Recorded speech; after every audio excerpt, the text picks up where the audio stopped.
9월 첫째 주부터 욥에 대해서 계속 하나님 말씀을 나누고 있습니다. 오늘은 욥기 23장 10절과 42장 5절 말씀을 또 중심으로 오직 그가 아시나니 세 번째 말씀 시간입니다. 자, 이번 주일의 말씀의 핵심이 뭐냐 하면 욥이 고난을 통해서 얻어진 유익이 무엇이냐라고 하는 것을 이제 우리가 함께 나누실 겁니다. 자, 욥이 고난을 통해서 얻은 유익은 뭐냐? 그것은요, 오늘 42장 5절에 있는 말씀처럼 그의 신앙이 귀로 듣던 단계에서 이제는 눈으로 보는 단계가 되었다. 듣기만 했는데 이제는 눈으로 확인하는 그런 단계로 이제 더 성숙해진 그 모습을 우리가 함께 살펴보기를 원합니다. 이 고난이라고 하는 과정이 없었다라고 하면 이런 성숙이라고 하는 그러한 기대가 아마 어려웠을 것입니다. 욥이 이런 사실을 알고 고백했던 것이 23장 10절이죠. 그가 나를 단련하신 후에는 내가 순금같이 나오리로다. 자, 그리스도인들이 이 땅에 사는 날 동안 당하는 여러 가지 고난이 있습니다. 환난이 있습니다. 근데 그것은 우리로 하여금 어려운 가운데 처해지는 그런 이유가 아니라 오히려 그 고난으로 인해서 우리를 한 단계 더 성숙시키시려고 하는 하나님이 계획해 놓으신 과정이다라고 하는 것을 우리가 기억을 하셔야만 됩니다. 자, 욥이 고난 당하기 전에 살아온 그의 모습을 보면요, 23장 11절에서 12절까지 첫 번째 뭐라고 그랬습니까? 나의 발이 그의 걸음을 바로 따라갔습니다. 11절 상반절에 있죠. 내 발이 그의 걸음을 바로 따랐으며 이렇게 고백합니다. 그러니까 이 욥은 오직 하나님의 발자취만 따라왔습니다. 이렇게 고백하는 거예요. 여러분, 이것은 어느 정도 자기가 살아온 삶에 대한 확신이 있을 때 하는 말이죠. 나는 오직 하나님의 걸음을 바로 따랐습니다. 두 번째는요, 11절 하반절에 있는데 내가 그의 길을 지켜 치우치지 아니했습니다. 자, 하나님의 길을 따라가는데 그 하나님의 길 가운데서 치우치지 아니했다. 자기의 삶이 그렇겠다, 그렇게 고백을 합니다. 그러니까 결단코 하나님이 정하신 길을 벗어나지도 않았고 방황하지도 않았다고 고백을 하는 것입니다. 이는 늘 하나님을 의식하는 삶을 살았다라고 하는 그런 말씀이 있죠. 세 번째는 12절입니다. 내가 그의 입술의 명령을 어기지 아니하고 정한 음식보다 그의 입의 말씀을 귀히 여겼도다. 하나님의 입술에서 나오는 명령을 어기지 아니하고 그 음식보다도 그 말씀을 더욱 귀히 여겼습니다. 자, 우리가 하나님 말씀을 들겠습니까? 아니면은 음식을 먹겠습니까? 두 가지 초이스가 있을 때 이 욥은 그 맛깔난 음식보다는 내가 하나님 말씀을 더 귀히 여겼습니다. 여길 겁니다가 아니고 여겼습니다. 이렇게 고백을 하고 있는 것을 우리가 보게 됩니다. 그러니까 이 욥은 오직 하나님만을 바라봤다 라고 하는 것이죠. 말씀만 붙잡고 살았다라고 하는 그런 삶인 것을 우리가 볼 수가 있습니다. 우리가 찬송가에 보면은 십자가 단단히 붙잡고 날마다 이기며 나가세 머리에 면류관 쓰고서 주 앞에 찬양할 때까지, 이런 찬양의 가사가 있습니다. 이 욥은 어떠한 상황에서든지 오직 십자가를 붙들고, 그렇죠, 하나님 앞에 설 때까지 이 세상에서 어떤 상황이 오든지 간에 그 십자가를 붙잡았다라고 하는 것입니다. 그래서 그가 고백하는 것, 오직 그가 아신다는 거예요. 나의 삶에 대해서 하나님은 아신다. 여러분, 그렇게 되면 사실 욥에게 어떠한 어려운 상황이 온다라고 할지라도요, 욥은 그 상황 때문에 흔들리지 않는다라고 하는 것입니다. 이유는 뭐죠? 오직 하나님만 바라보며 말씀을 붙잡고 살아왔습니다. 그런데 그런 욥에게도 지금 고난이 왔습니다. 하나님 말씀대로, 또 하나님 뜻 가운데로 그 뜻을 따라갔고 그 가운데서 하나도 곁길로 가지도 아니했고 음식보다도 더 하나님 말씀을 소중하게 귀하게 여겼던 이 욥에게도 고난이 왔다라고 하는 겁니다. 여러분 그렇다라고 하면 욥을 제외한, 욥이 하나님 앞에 그렇게 헌신되게 열정적으로 살았던 그 욥보다 못한 삶을 살아가는 사람들에게는 뭐죠? 당연히 고난이 올 수 있다는 거예요. 아니 욥보다 더 훌륭하게 살아간 사람이 있다라고 할지라도 이 땅에 살아가면서 고난은 올 수 있다라고 하는 겁니다. 서론에서 말씀드린 것처럼 이 고난이라고 하는 것이 그 고난을 통해서 우리의 신앙이 한 걸음 더 성숙해 나가는 그 연단의 과정이기 때문에 우리가 겉으로 보면 고난이 별로 그렇게 우리가 반길 수 없는 그런 것이지만 사실은 그 길을 통해서 하나님 앞에 더 다가갈 수 있는 거예요. 고난이라고 해서 다 나쁜 것이 아니다라고 하는 것입니다. 자, 그렇게 살았던 이 욥의 몸은 어떻게 됐습니까? 만신창이가 됐습니다. 그죠? 머리에서 발끝까지 온갖 그냥 몸이 병이 걸려가지고 제 가운데 앉아서 질그릇 조각으로 긁고 있는 그런 상황이 됐습니다. 여러분 이 정도 되면요 모든 사람들이 정상적인 생각과 판단이 어려워지는 것입니다. 그런데 욥은 무너지지 않았습니다. 그럼 욥이 우리와 뭔가 다른 특별한 독특한 사람일까요? 그렇지 않습니다. 다 똑같은 사람. 근데 왜 욥이 무너져 내리지 않았느냐라고 한 것은 욥이 고난당하기 전에 그의 삶을 보면 우리가 알 수 있습니다. 오직 하나님 말씀만 따라간 거예요. 좌로나 우로나 치우치지 아니하고 따라갔습니다. 세상에서 그 무엇보다도 하나님 말씀을 더 귀하게 여기며 살아왔던 그의 삶이 어떠한 고난이 와도 흔들리지 아니했다라고 하는 것입니다. 욥의 이러한 상황을 듣고요 3명의 친구들이 찾아옵니다. 욥을 위로하기 위해서 옵니다.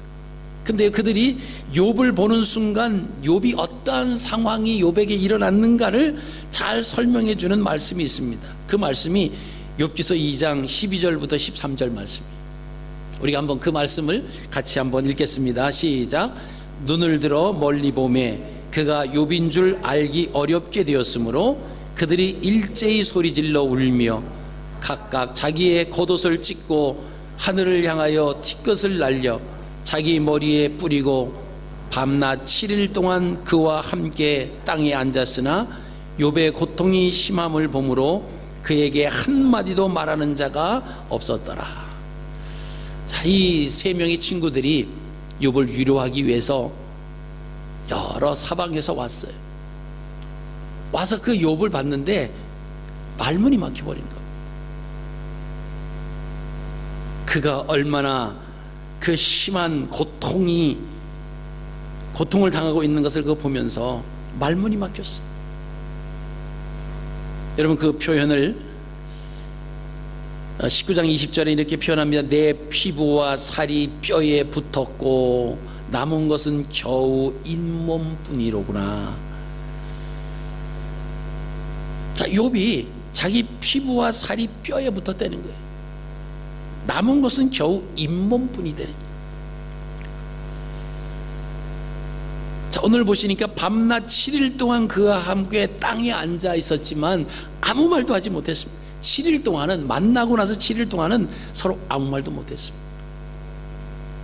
자, 이 3명의 친구들이 왜 왔다고요? 욥을 위로해 주기 위해 왔습니다. 이제 정신을 가다듬고 정말 상황은 비참하지만 그래도 위로해 주고 이 문제를 해결해 줘야 되기 때문에 이제 말문을 엽니다. 그래서 4장에서부터 31장까지는 욥과 그 3명의 친구들이 갑론을박을 하는 거예요. 이 기간 동안 계속 서로 불필요한 논쟁이 계속 오고 갑니다. 하나님을 바로 알지 못한 것 때문에 일어나는 이런 일들이에요. 자, 우리도 어떤 사람을 봐서 위로해주고 격려해주고 또 믿음으로 일어나기를 원하는 그런 간절한 마음으로 이렇게 위로해줄 때가 있습니다. 여러분 이럴 때 조심해야 할 부분이 바로 이제 욥기서에 나오는 욥과 3명의 친구들이에요. 세 명의 친구들이 욥을 해하려고 욥이 그냥 쫄딱 망한 것을 야, 잘 됐다고 아주 마음에 그 회심의 미소를 지고 온 것이 아니에요.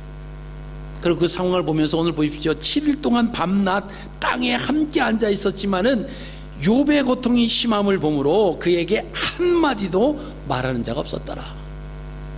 그런 가운데 있었어.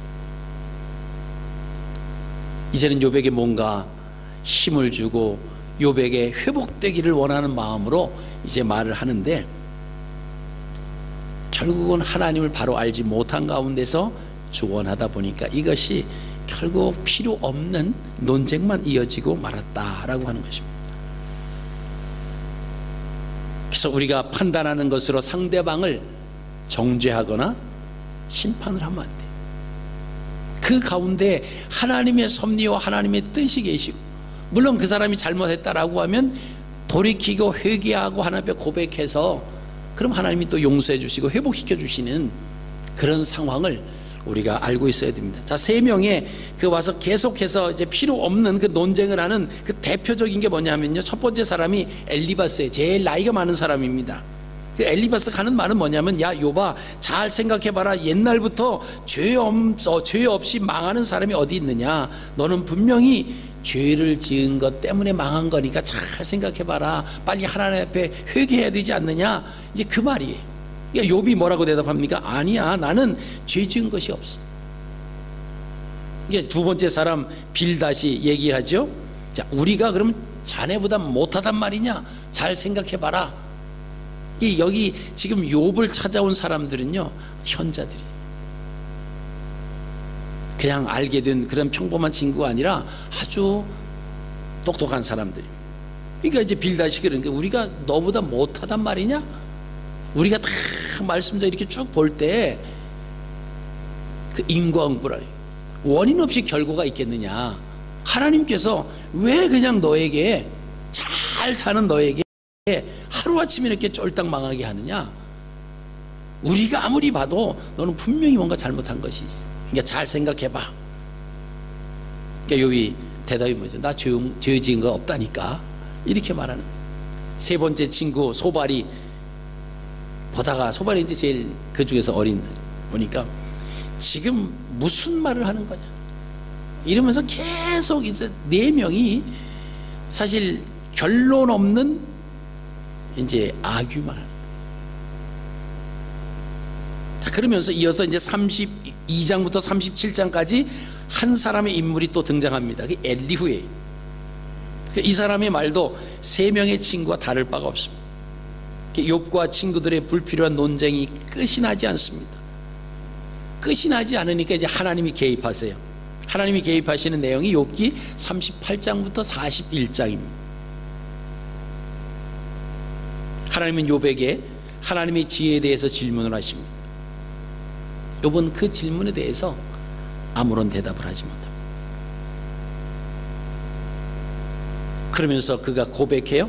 욥기 42장 2절 3절에 주께서는 못하실 일이 없사오며 무슨 계획이든지 못 이루실 것이 없는 줄 아오니 무지한 말로 이치를 가리는 자가 누구이니까. 나는 깨닫지도 못한 일을 말하였고 스스로 알 수도 없고 헤아리기도 어려운 말을 하였습니다. 이렇게 고백합니다.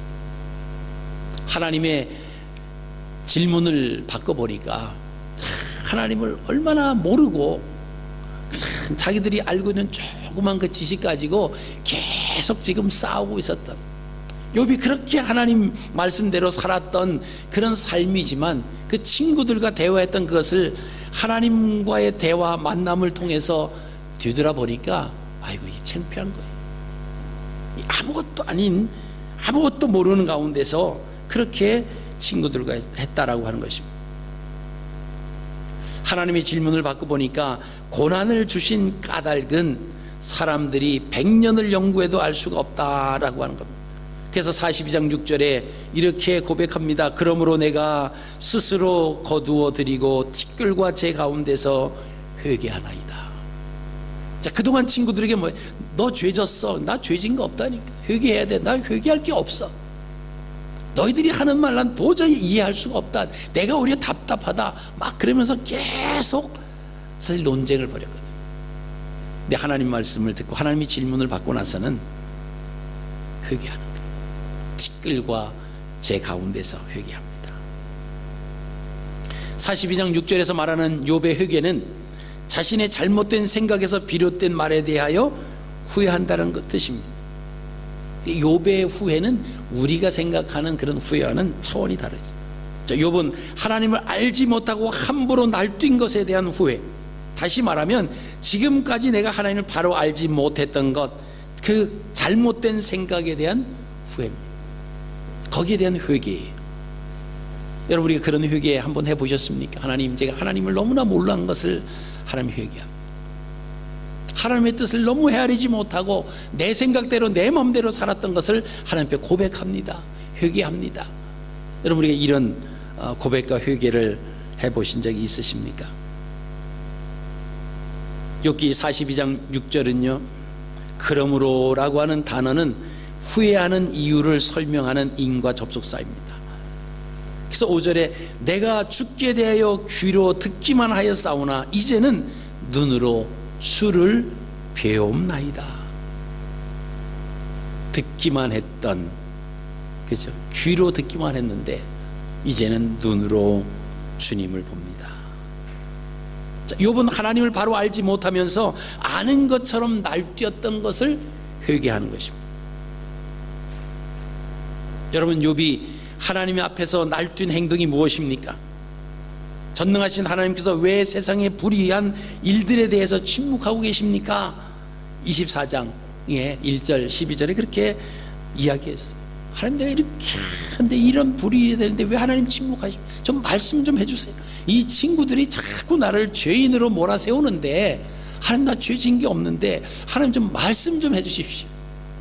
하나님 왜 가만히 계십니까? 그 뭐죠? 하나님의 뜻을 모르고 지금 천상에서 일어난 것을 욥은 전혀 모르고 있잖아요. 그게 거긴 날뛰는 거예요.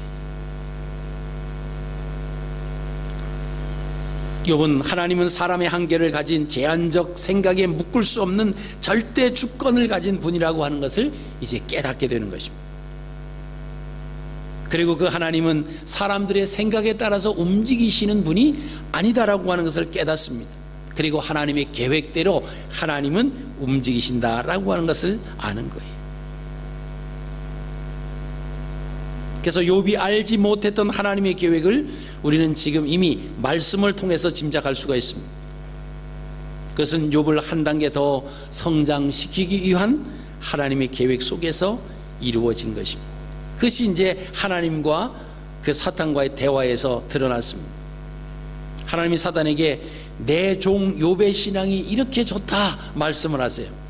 그게 이제 1장 8절이죠. 1장 8절 한번 같이 읽겠습니다. 시작. 여호와께서 사탄에게 이르시되 내가 내 종 욥을 주의하여 보았느냐? 그와 같이 온전하고 정직하여 하나님을 경외하며 악에서 떠난 자는 세상에 없느니라. 자, 하나님이 지금 사단에게 얼마나 자랑스럽게 욥에 대해서 탁 말씀을 하시는 거예요. 그러니까 사단이 뭐라 그럽니까? 맞습니다, 하나님. 사실을 인정하면 좋은데 사실을 인정 안 하는 거예요. 하나님 편에 붙어있는 욥, 하나님 말씀 가운데서 흔들리지 않는 그 욥에 대해서 뭔가라도 흠집을 내고 싶은 것이 사단입니다. 그래서 이제 그 이유를 찾아내는 거예요. 뭐라고 말합니까? 까닭 없이 하나님을 경외하지는 않을 것입니다. 욥이 뭐 그렇게 하나님을 경외하는 건 맞는데, 그런데 욥이 하나님을 경외하는 분명한 까닭이 있을 겁니다. 그것이 1장 9절에서 11절까지 우리가 또 같이 읽겠습니다. 시작. 사단이 여호와께 대답하여 이르되 욥이 어찌 까닭 없이 하나님을 경외하리이까? 주께서 그와 그의 집과 그의 모든 소유물을 울타리로 두르심 때문이 아니니까? 주께서 그의 손으로 하는 바를 복되게 하사 그의 소유물이 땅에 넘치게 하셨음이니이다. 이제 주의 손을 펴서 그의 모든 소유를 치소서. 그리하시면 틀림이 주를 향하여 욕하지 않겠나이까? 자, 이 사탄이 하나님 앞에 뭐라고 말합니까? 제안하는 게 뭐죠? 다 까닭이 있다. 하나님이 울타리를 쳐서 그를 보호하시고 모든 소유물 복되게 하셨는데, 그 그것 때문이라도 욥이 왜 하나님 앞에 순종하지 않겠습니까? 왜 하나님을 욕하겠습니까? 그 말하는 거예요. 그러니까 그 재물을 한번 소유물을 쳐보십시오. 그러면 아마 주를 향해서 욕하지 않겠습니까? 이렇게 얘기를 하니까 하나님께서 그러면 욥의 소유물을 치는 것을 허락을 하세요. 그래서 1장 12절 여호와께서 사단에게 이르시되 내가 그의 소유물을 내 손에 맡기노라. 다만 그의 몸에는 내 손을 대지 말지니라. 사탄이 곧 여호와 앞에서 물러가니라. 자, 왜 사탄이 욥의 소유물을 치라고 하나님 앞에 제안을 했을까요? 여러분, 사람들은요 자기가 가지고 있는 어떤 소유물을 목숨처럼 귀하게 여긴다라고 하는 것을 알고 있기 때문에 그래요. 그러니까 그것을 소유물을 치게 되면, 소유물을 없어지게 하면 분명히 욥은 그 이유 때문에 하나님 앞에 하나님을 존귀히 여겼지 분명히 하나님을 욕할 것입니다. 그런데 하나님이 허락해 주셨어요. 그대로 했는데 욥은 흔들리지 않았습니다. 1차 테스트에 성공을 한 겁니다. 자, 욥기 1장 20절에서 21절입니다. 같이 읽습니다. 시작. 욥이 일어나 겉옷을 찢고 머리털을 밀고 땅에 엎드려 예배하며 이르되 내가 모태에서 알몸으로 나와 싸운즉 또한 알몸이 그리로 돌아가올지라. 주신 이도 여호와시요 거두신 이도 여호와시오니 여호와의 이름이 찬송을 받으실지어다 하고. 아멘. 자, 지금 모든 소유물이 다 욥을 떠났습니다. 그럼 그럴 때 욥이 어떻게 했습니까? 겉옷을 찢고 머리털을 밀고, 이건 슬픔의 표시입니다. 그리고 땅에 엎드렸대요. 그리고 뭐 했습니까? 예배했다. 그냥 슬프고 막 분통이 터져서 막 그 울부짖는 그것이 아니라 하나님 앞에 예배했다는 겁니다. 그리고 뭐라고 고백합니까? 자기의 현 주소를 뒤돌아본 거예요. 내가 어머니 뱃속에서 나올 때 아무것도 가지고 나온 것이 없는 알몸으로 나왔다는 거예요. 그리고 내가 또 돌아갈 때도 또 그렇게 돌아가는 것이 당연하다. 그러니까 이 땅에 살면서 내게 주신 분도 하나님이시고 주셨던 것을 거두어 가신 분도 하나님이시기 때문에 여호와의 이름이 찬송을 받으신 것은 당연하다. 여러분, 이게 욥의 마음이었습니다. 그러니까 욥은 하나님께서 주신 소유물 때문에 하나님을 존귀히 여겼던 것이 아니었다라고 하는 겁니다.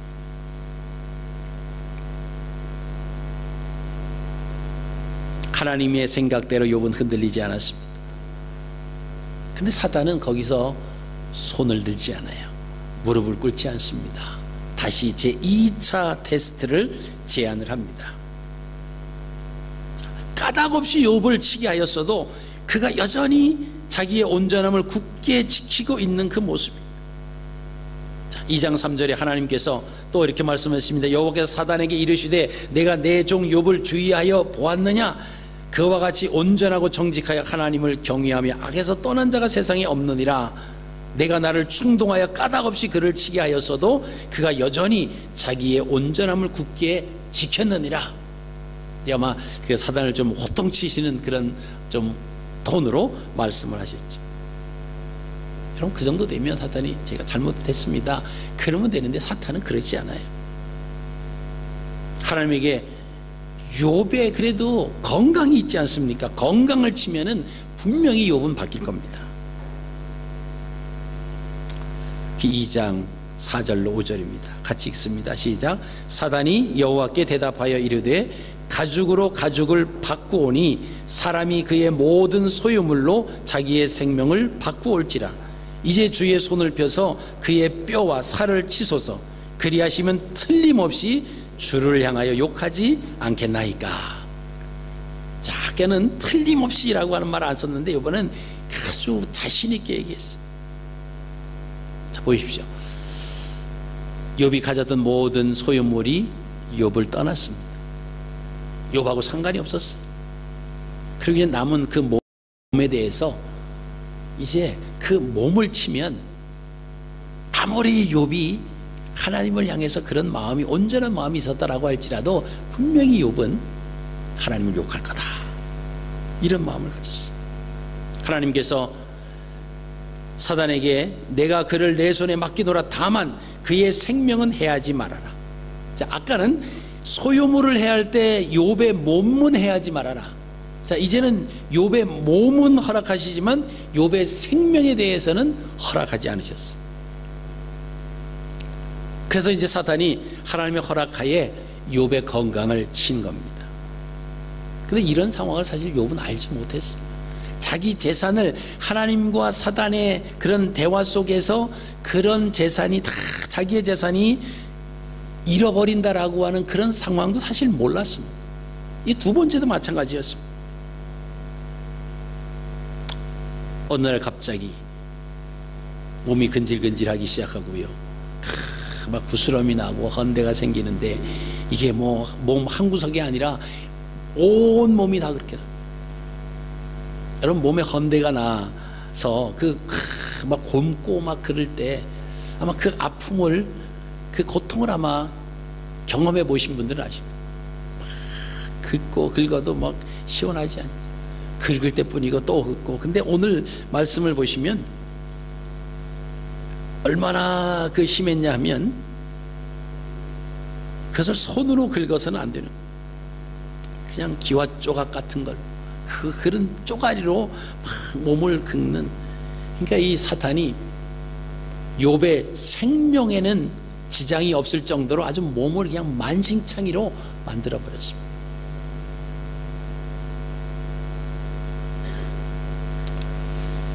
여러분, 이 정도 되면 하나님에 향해서 좀 원망하고 불평하고 그럴 상황이 되잖아요. 근데 욥은요, 거기에도 넘어가지 않았습니다. 그 이유는 뭐죠? 하나님이 누구신가를 알고 있었기 때문에 그렇습니다. 한국 속담에 보면요, 백문이 불여 일견이다 라고 하는 말이 있습니다. 100번 듣는 것보다 한 번 보는 것이 더하다. 그죠? 100번 들은 것보다 한 번 보는 게 100번 들어도, 그죠? 한 번 보는 거하고 비교가 되지 않는다라고 하는 것입니다. 자, 욥은 자기 친구들과 대화할 때 이러한 것을 제대로 알지 못했던 것을 회개하는 거예요. 그리고 어떠한 일이 왔어도 욥은 흔들리지 않았어요. 소유물에 문제가 왔어도, 건강에 문제가 왔어도 흔들리지 않았습니다. 그러니까 그렇게 고백하죠. 오늘 5절 말씀 42장 5절에 내가 주께 대하여 귀로 듣기만 하였사오나 이제는 눈으로 주를 배움나이다. 자, 전에는 귀로만 들었는데, 그리고 하나님을 따르는, 이제는 귀로 듣는 지식에서 이제는 눈으로 보는 수준으로 올랐다라고 하는 것입니다. 여러분, 이 욥이 한 단계 그의 신앙이 성숙되는 거예요. 여러분, 고난은요 모든 사람에게 올 수 있습니다. 근데 욥은 하나님이 정하신 그 기준에 합격했어요. 그럼에도 불구하고 욥에게 고난이 왔습니다. 그런데 문제는 이 욥은 무너지지 않았다라고 하는 겁니다. 우리는요, 가지고 있던 거 좀 잃으면요 난리가 나잖아요. 사람을 원망하고 하나님에게 불평하고 원망하고, 하나님 이럴 수가 있습니까? 막 그러는 경우가 우리에게 얼마나 많이 있습니까? 내가 원하는 대로 되어지지 않는다고 하나님이 주권을 인정한다라고 하면서도 우리가 원하는 대로 하나님께서 그 일을 진행시켜 주지 않는다고 우리는 하나님을 향해서 삐치기도 하고요, 돌아서기도 하고, 그럴 때가 얼마나 많습니까? 근데 욥은요, 평상시 하나님의 말씀 위에 자기의 집을 세운 것 같아요. 어느 날 감당하기 어려운 고난의 폭풍이 몰아닥칩니다. 그런데 욥은 흔들리지 않아요. 무너지지 않았습니다. 기초가 든든했다라고 하는 거예요. 욥과 함께 살았던 욥의 아내는 어떻게 됐습니까? 아마 욥의 아내는 말씀이 아닌 다른 기초 위에 집을 세운 거예요. 어느 날 고난의 폭풍이 불어왔습니다. 그리고 그 폭풍의 강도는 욥보다는 약한 폭풍이었습니다. 그럼에도 쉽게 무너져 내리는 거예요. 왜요? 그 기초가 약했기 때문이다라고 하는 것입니다. 여러분, 이 두 사람의 차이점은 기초입니다. 나는 내 삶에 있어서 어떤 어려움이 와도 나는 무너지지 않을 거야, 그 마음 먹는 거 가지고 되지 않아요. 오직 하나님의 주권을 인정하는 그 기초가 단단해야 그래 가능해요.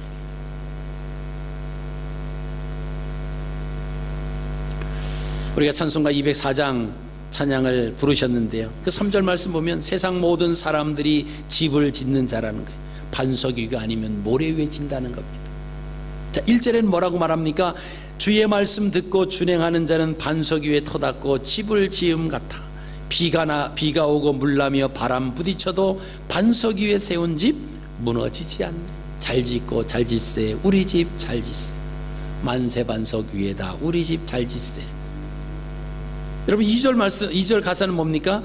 주님의 말씀을 듣고도 행하지 않는 자는 반석 위가 아니라 모래 위에 터닫고 집을 짓는 것과 같대요.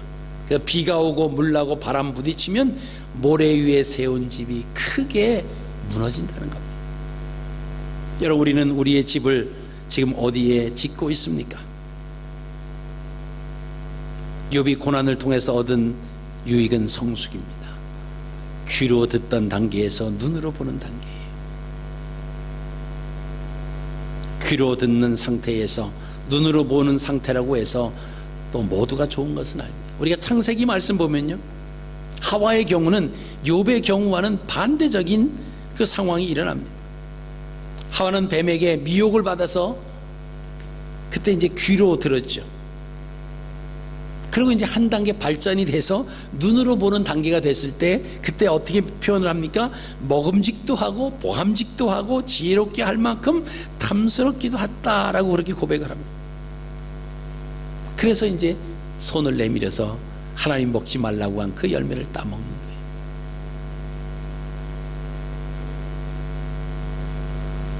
하와의 발전한 행동은 악을 알게 하는 거예요. 죄를 알게 하는 거예요. 우리는 하나님을 바로 아는 것이 얼마나 중요한가라고 하는 것을 욥기를 통해서 발견할 수가 있습니다. 그러니까 우리가 이 땅에 살아면서 많은 소유물을 가졌다, 그게 중요한 게 아니에요. 건강한 육체를 가졌다, 그것도 사실 그렇게 중요한 것이 아닙니다. 왜냐하면 욥기 이제 마지막 부분에 가면 하나님께서 욥을 이전보다 갑절로 욥에게 복을 내려주시는 것을 우리가 보시게 됩니다. 그 복의 근원은 하나님께 있는 거예요. 여러분, 욥이 고백한 것처럼 주신 이도 여호와시요 취하신 이도 여호와시니 오직 하나님께 영광을 하나님 받으십시오 라고 하는 그 고백이 우리의 삶 가운데서도 그대로 적용되시기를 바랍니다. 그래서 많이 가진 것 때문에 너무 기뻐하실 필요도 없고요, 많이 맡겨주시면 이 맡은 것을, 그저 맡은 것을 잘 관리하는 청지기의 사명을 내가 잘 감당하고 있는가, 맡겨주셨을 때 또 맡긴 것이 없을, 그걸로 인해서 뭐 슬퍼하거나 그럴 필요도 없습니다. 우리의 몸이 건강하다고 자랑하고 교만할 필요도 없고요, 우리의 몸에 질병이 있다고 해서 억울하고 힘들고 하나님 나라에서 원망할 이유도 없다라고 하는 것입니다. 왜요? 하나님은 우리의 살고 죽는 것을 주관하시는 분, 복과 화의 근원이 되시는 분이기 때문에 하나님의 주권 속에 있는, 우리가 그것을 고백한다라고 하면요, 이 땅에 살면서 우리가 좀 욥과 같이 우리 주변에 일어나는 것 때문에 우리의 얼굴이 막 그냥 울그락불그락하고 업앤다운 되고 기분이 막 그러지 않아도 된다라고 하는 것이죠. 이유는 뭡니까? 욥은 기초가 잘 됐어요. 그 기초가 뭐죠? 하나님을 인정하는 겁니다. 어떤 상황이 와도 하나님은 하나님이세요.